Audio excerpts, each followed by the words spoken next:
If you want to change the frame rate in DaVinci Resolve, select your clip, and you will see up here, if you go on the file, that it says it's 24 frame rates. Let's say, for example, that we want to make it 30 frames per second. Create another timeline, go to File, New Timeline. You can just leave it Timeline 2, and unclick this Use Project Settings. Click on a Format, and over here change to be, for example, 30. And click Create. Okay, we have a timeline 2 which is empty. Go over here in a drop down menu, change to timeline 1.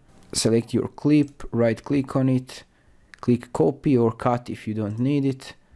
Go to timeline 2 and over here paste it.